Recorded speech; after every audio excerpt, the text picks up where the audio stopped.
The next segment we're about to do is Keepin and Tril. Oh, man, I love this. And this is where we turn it over to Tril. I love this segment. Lord knows what the heck he's going to talk about, what he's going to do. But G and I, we will just ad-lib and watch him go. So, well, listen. This is Keepin and Tril.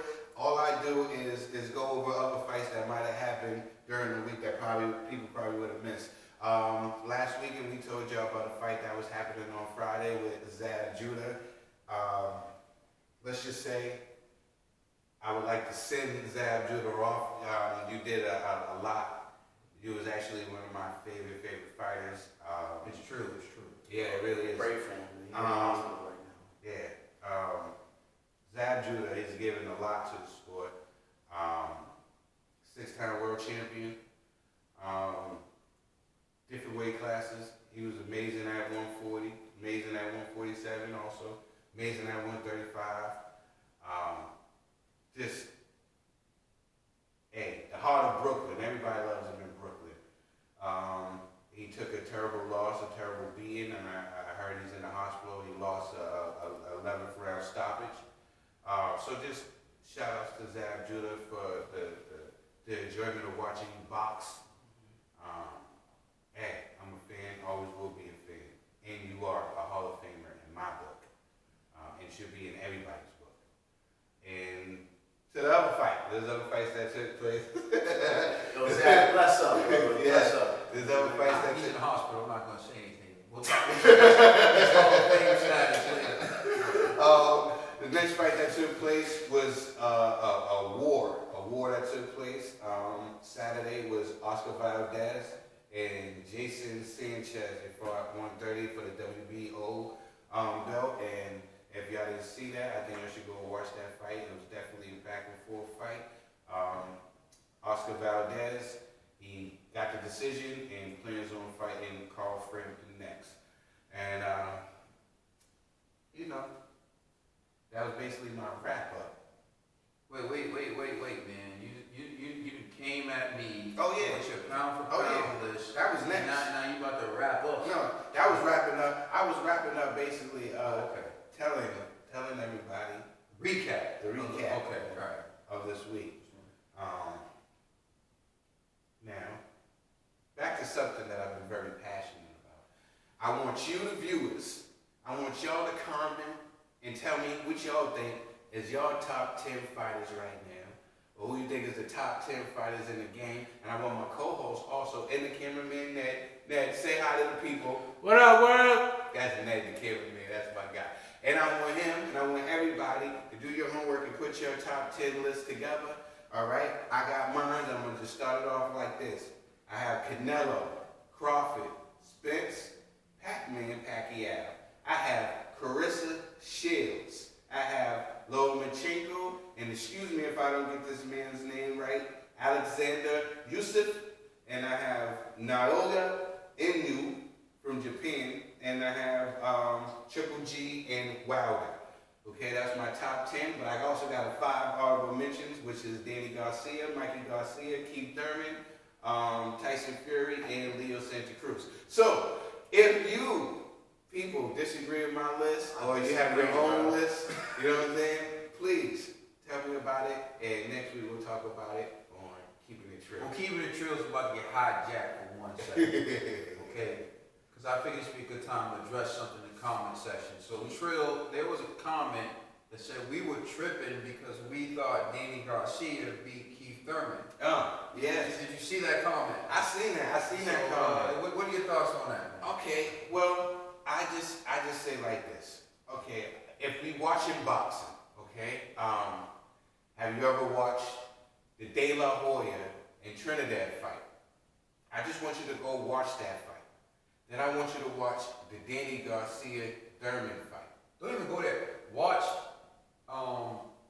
Cindy Laura versus Canelo Alvarez fight. Oh, there's other fights too that you can watch. Wait, I'm giving you give them a list of fights that all hint at this premise. Go ahead. You cannot win a fight by running. I'm talking about if you're effective counter-punching, that's one thing. But you cannot win a fight by running. We all know that Danny starts late. And we gave Keith the early rounds.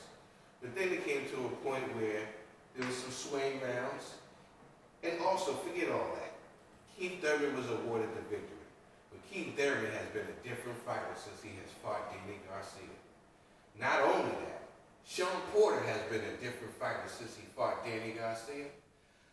Sean Porter was outlanded, and then go check the numbers. He got outlanded in that fight. He threw a lot, but he got outlanded.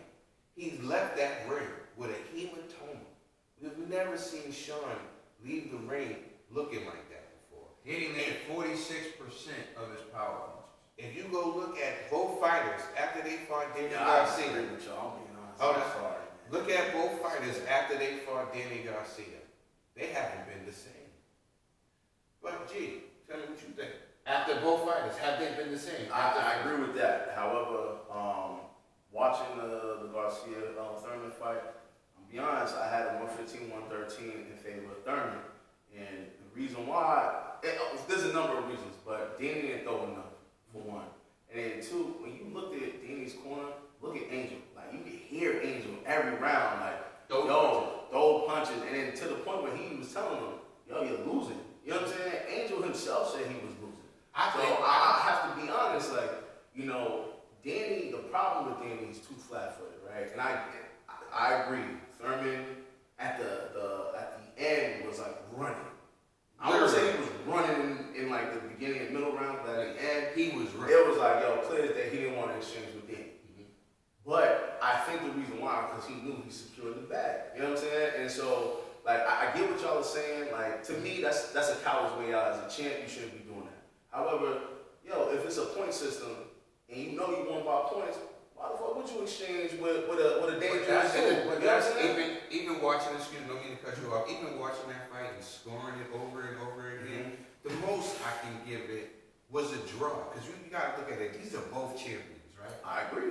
Do you think that, off of that performance, I respect you, my brother, my co-host, and as being a boxing analyst, do you believe that Danny Garcia deserved to lose his WBC belt off of that? Yo, man, see, it's like a loaded question. Because I should respect the draw, but I'm not mad at Thurman winning. You know what I'm saying? Because you know how I judge things, right? I go like, yo, because it's a championship fight, usually whoever does the most, it goes to the champ, or even if, let's say, you're not doing enough. But because they were both champions, I was like, I have to go based upon who did the most in the round. And based upon who did the most in the round, for the most part in the beginning, was Thurman. You know what I'm saying? So Thurman was establishing himself early on. And at the later rounds, he didn't have to anymore because he already won. So he's like, yo, I'm on survival mode. So that's why I can understand why the commenters are like, yo, you know what? Y'all are bugging. Yo, Thurman won. You know what I'm saying?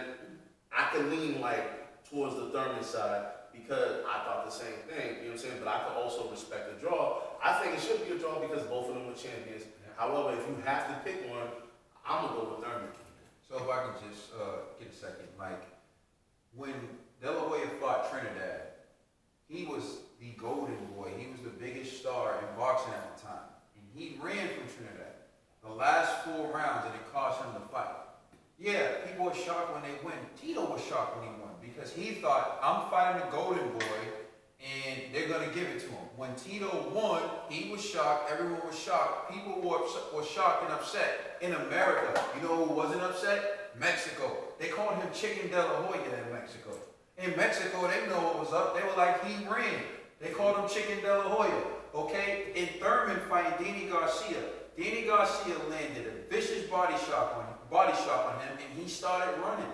So in my opinion, in the way I judge a fight, because I don't want to promote running as boxing. So if you get hit with a shot that hurts you and it forces you to run, every second you're on the run, you lose. If you ran for 2 minutes and 30 seconds of that round, and then you stopped to throw a flurry in the last 30 seconds, and then you landed a few good punches, I'm not giving you the round for that. I watched you run 2 minutes and 30. You're not making the fight. You don't get the round. And that's why it was a split decision. That's why every fight Danny lost was a split decision, because there's a judge who's watching a fighter run and say, this is boxing. You are paid to hit and and not get hit. You are not paid to run. And when you run, you lose. The history of the sport says that. And so that's why I think Danny won. Danny hurt him and he ran. He failed to engage. He didn't fight for 2 years after. Danny fought Sean Porter. Sean Porter has lost the Ugas since then. Another robbery. He lost that fight. Hasn't been the same since. Meanwhile, Danny just obliterated an opponent who all these other guys fought, but they never did it the way Danny did it. And I'm going to tell you like this. If they fight again, he's going to sleep. And Pacquiao chose him instead of choosing Danny because he knows Thurman's an easier touch than Danny Garcia. And that's the fact. Yeah. Earl will RIP all of them. Shout out to Earl Spence. Facts. And please, thank you everybody for watching Boxing Bros. Please like and subscribe, comment in the comment section, good or bad, we respect it. And please check us out on Facebook, Instagram, and Twitter. This is Boxing Bros, signing out.